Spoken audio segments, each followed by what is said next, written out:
اعوذ باللہ من الشیطان الرجیم بسم اللہ الرحمن الرحیم۔ سورہ رعد عظیم اور دائمی رحمتوں والے خدا کے نام سے۔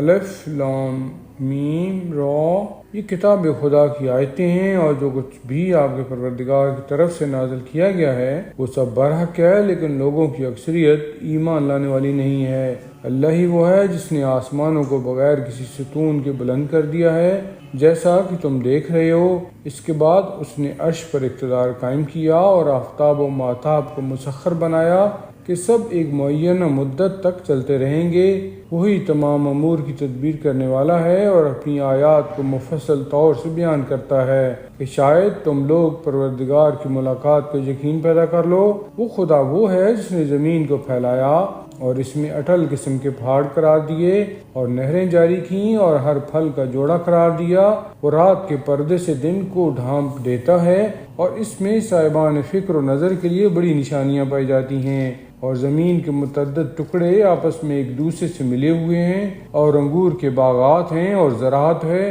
اور کھجوریں ہیں جن میں بعض 2 شاخ کی ہیں اور بعض 1 شاخ کی ہیں، اور سب ایک ہی پانی سے سینچے جاتے ہیں، اور ہم بعض کو بعض پر کھانے میں ترجیح دیتے ہیں، اور اس میں بھی صاحبان عقل کے لیے بڑی نشانیاں پائی جاتی ہیں۔ اور اگر تمہیں کسی بات پر تعجب ہے تو تعجب کی بات ان لوگوں کا یہ قول ہے کہ کیا ہم خاک ہو جانے کے بعد بھی نئے سرے سے دوبارہ پیدا کیے جائیں گے؟ یہی وہ لوگ ہیں جنہوں نے اپنے پروردگار کا انکار کیا ہے، اور انہی کی گردنوں میں طوق ڈال دیے جائیں گے، اور یہی اہل جہنم ہیں اور اسی میں ہمیشہ رہنے والے ہیں۔ اور اے رسول، یہ لوگ آپ سے بھلائی سے پہلے ہی برائی یعنی عذاب چاہتے ہیں، جبکہ ان کے پہلے بہت سی عذاب کی نذیریں گزر چکی ہیں، اور آپ کا پروردگار لوگوں کے لیے ان کے ظلم پر بخشنے والا بھی ہے اور بہت سخت عذاب کرنے والا بھی ہے۔ اور یہ کافر کہتے ہیں کہ ان کے اوپر کوئی نشانی یعنی ہماری مطلوبہ کیوں نہیں نازل ہوتی؟ تو آپ کہہ دیجئے کہ میں صرف ڈرانے والا ہوں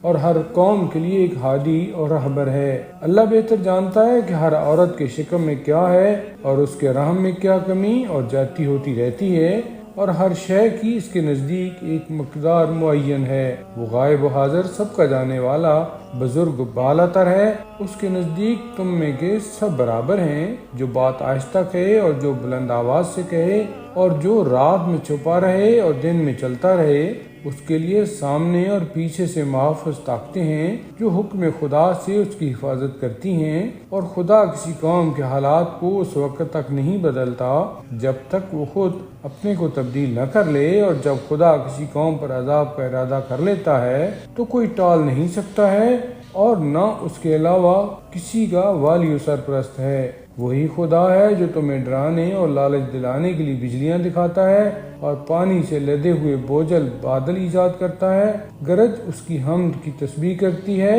اور فرشتے اس کے خوف سے حمد و ثنا کرتے رہتے ہیں، اور بجلیوں کو بھیجتا ہے تو جس تک چاہتا ہے پہنچا دیتا ہے۔ اور یہ لوگ اللہ کے بارے میں کج بحثی کر رہے ہیں، جبکہ وہ بہت مضبوط قوت اور عظیم طاقت والا ہے۔ برحق پکارنا صرف خدا ہی کا پکارنا ہے، اور جو لوگ اس کے علاوہ دوسروں کو پکارتے ہیں وہ ان کی کوئی بات قبول نہیں کر سکتے، سوائے اس شخص کے مانند جو پانی کی طرف ہتھیلی پھیلائے ہو کہ منہ تک پہنچ جائے، اور وہ پہنچنے والا نہیں ہے، اور کافروں کی دعا ہمیشہ گمراہی میں رہتی ہے۔ اللہ ہی کے لیے زمین و آسمان والے ہنسی خوشی یا زبردستی سجدہ کر رہے ہیں، اور صبح و شام ان کے سائے بھی سجدہ کرنا ہیں۔ پیغمبر کہہ دیجئے کہ بتاؤ کہ زمین و آسمان کا پروردگار کون ہے، اور بتا دیجئے کہ اللہ ہی ہے، اور کہہ دیجئے کہ تم لوگوں نے اس کو چھوڑ کر ایسے سرپرست اختیار کیے ہیں جو خود اپنے نفع و نقصان کے مالک نہیں ہیں، اور کہیے کہ کیا اندھے اور بینا